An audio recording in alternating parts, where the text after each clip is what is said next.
Hey guys, what's going on? Hey, I wanted to come on for a minute and discuss something. I got a couple little things I want to talk about. I'm gonna try to keep some of these videos tonight really short to make it see if it does help to load them. I keep forgetting that, and so I wanted to go over a few things real quick on the Bryan Kohberger case. Remember, allegedly, these are my opinions, my thoughts, my theories, my speculation, not to reflect the channel. Y'all's comments, y'all's and y'all's alone. We do our research together because we're a big-hearted little family, guys. Trigger warning times 100 million in this case. Justice for Maddie, Xana, Kaylee, and Ethan. I wanted to discuss something real quick because I had a few things on here that y'all know me, I do some digging, right? I go way back, right?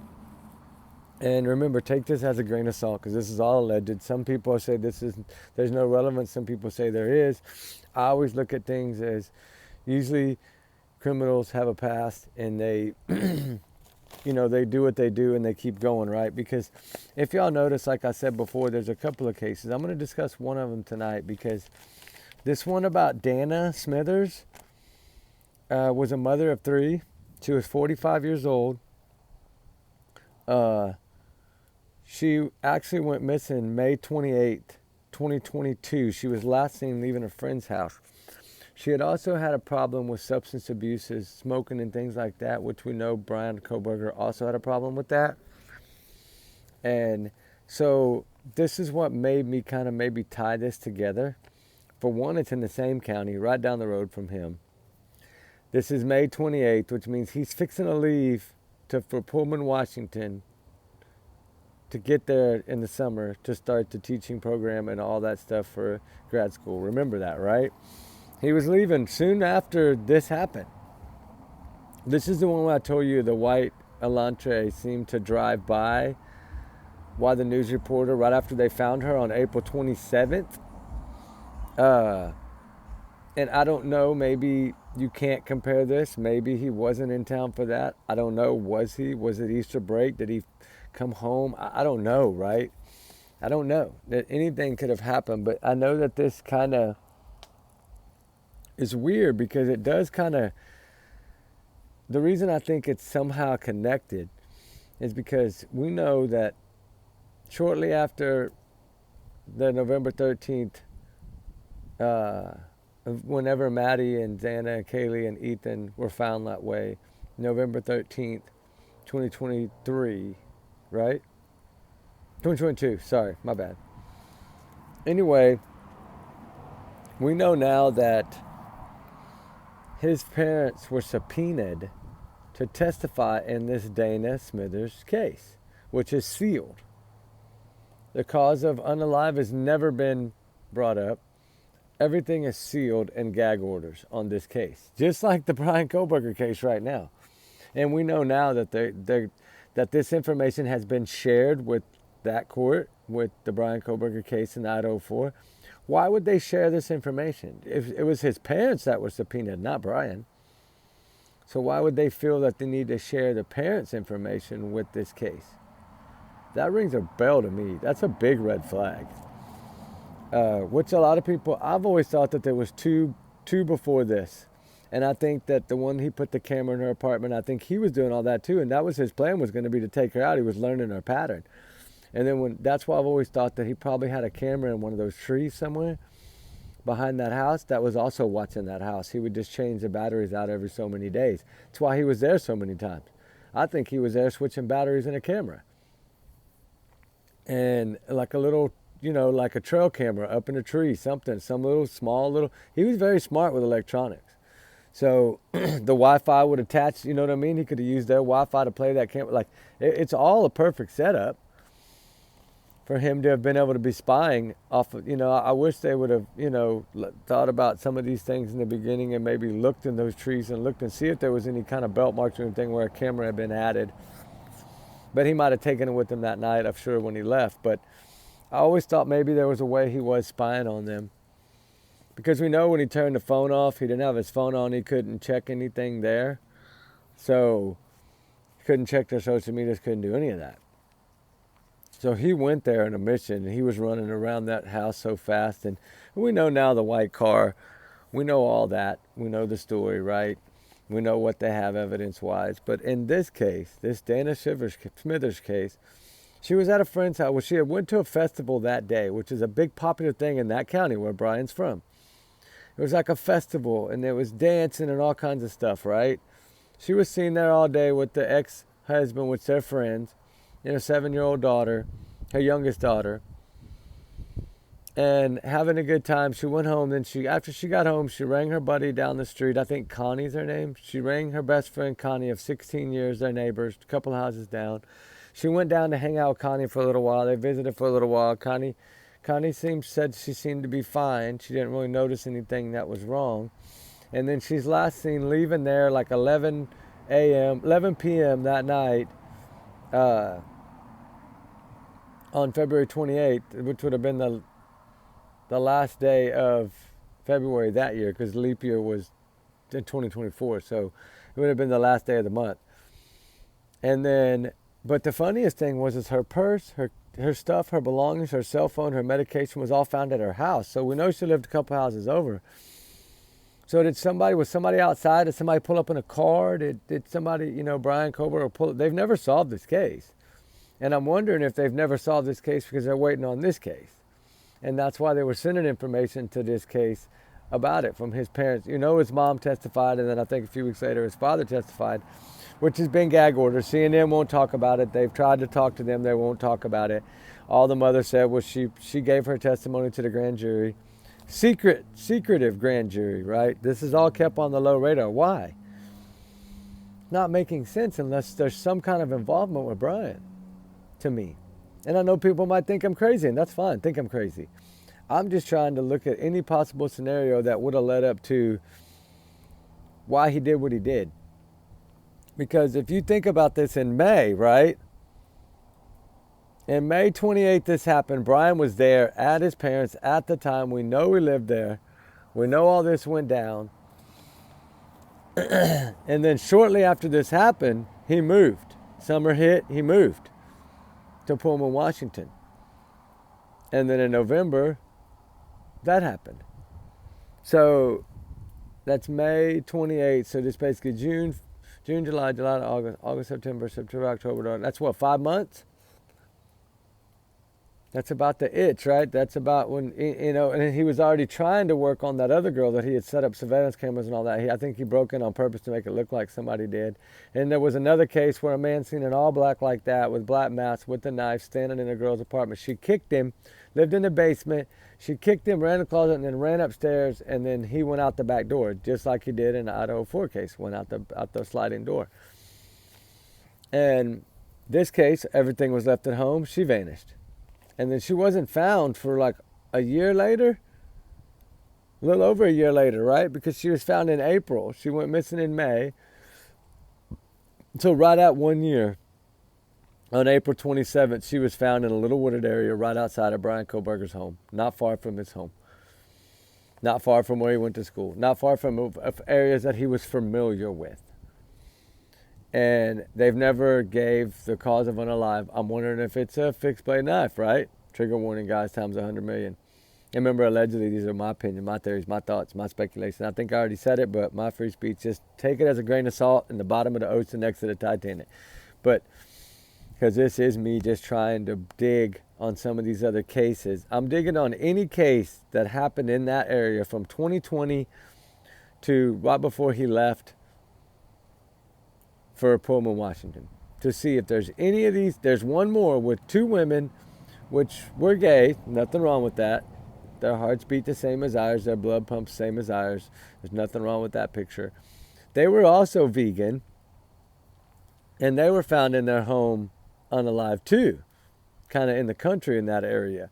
So there's some other cases that I'm working on to try to see, and that one's been unsolved. The one on Dana Smithers is unsolved. This was in 2022, May 28th, she vanished. Found April 27th, 2023, and still no answers. But if you notice, it was right at the same time that his stuff was going on in Idaho 4.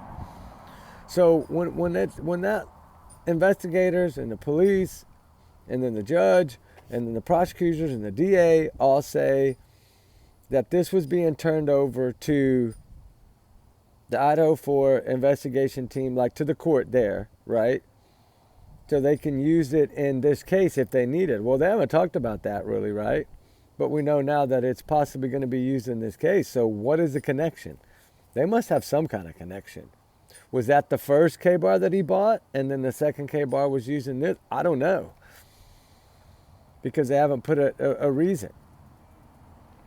The Ring doorbell camera caught her leaving her friends on May 28, 2022 at 11:05 p.m., holding her cell phone in one hand. Well, then her cell phone, all her stuff, medications, everything was found at home. So she clearly vanished. So what I'm wondering here is Dana's case connected any way at all? She had the 7-year-old. She had 2 other children that were older in their 30s, late 30s. She went to this happy hour bar and grill with her ex, with their friends, and that's cool, that's great. You have a 7-year-old, you need to be friends regardless. If you don't make it in marriage, you still need to be friends for your children and show them a positive environment. I get it. Also, there was something else.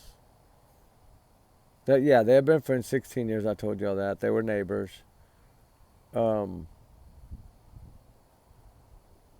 Yeah, it's just something that really bothered me because when I started reading about it, it really bothered me. And then I'll put down a little thing I always do, like, connections from Bryan to Dana. Is there any connections, right? We know now the way Bryan did things after the Idaho 4. Let's say, for instance, when he got to his parents, right? I'm just going to switch over to that because I want to save some of that other stuff for when I dig into this other case. We could talk about both of them. But let's think about whenever they were watching him at his parents. And now we know that the older sister, right?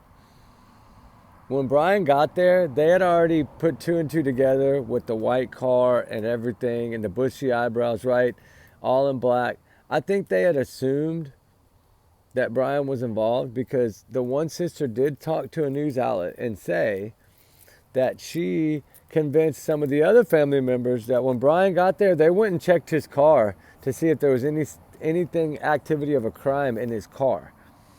So they went to go look. Okay, well, if they did that, they saw the ski mask, the black gloves, all that stuff in the trunk of his car.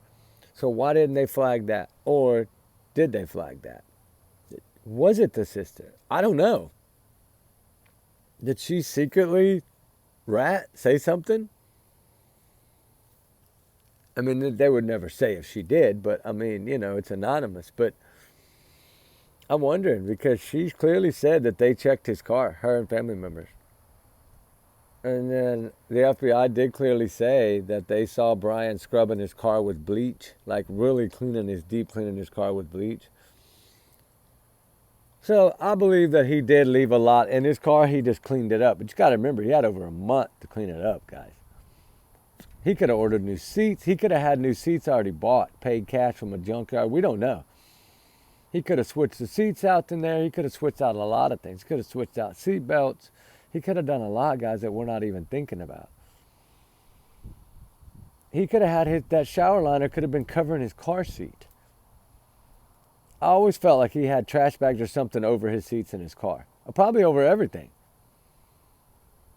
I mean, it's 4 a.m. Who's going to be looking at you? Unless he would have got pulled over. If he'd have got pulled over that night, he would have got busted, I believe. But because whatever he did was in that car, the weapons, everything, whatever, the clothing, all that was in that car for a short time at least. I still think it was in there till the next day when he went over that river and went 35 miles away. I believe that area is where they probably found, if they found now, the weapons and stuff, I believe. And I think they do have them. I think they have the stuff because it's so funny how they knew that they were black coveralls. Just from a Dickie tag, a lot of times it doesn't have the color.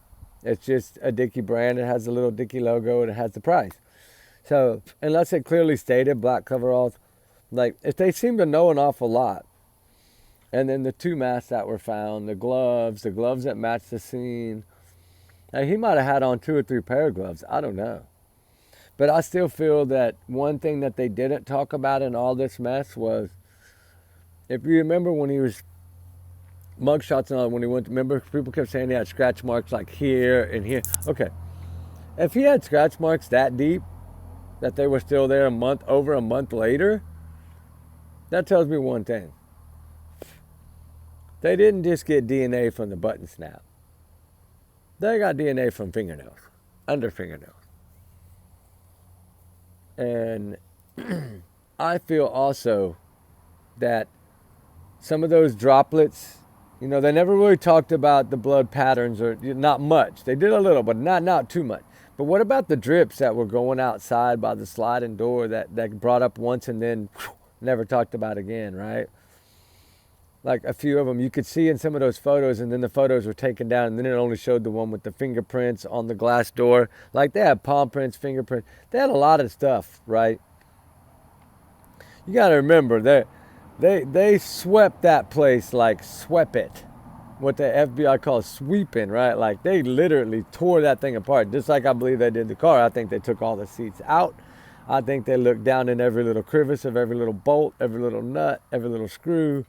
They checked every little place to try to find DNA. And who knows what they found in the car. We don't know if they found trace evidence in the car. I still think that Murphy's hair was in his apartment. I do believe that dog hair, we know he didn't have a dog, so I'm assuming that dog hair belonged to Murphy. And had he been there before? Had he been there before when they were gone, and that's how he knew the layout, I read a couple of things that this one profiler guy talked about how, he was so good at getting in places. We know they never locked the door. Okay, say they were all gone for something. He monitored them on social media, right? He followed them on 3 of them on social media, all 3 girls. So he knew maybe when they were gone, when they were out of town. Maybe he had already been there a few times. Maybe he had already been in that house before, and that's how the dog hair got there. Maybe it was from a separate time.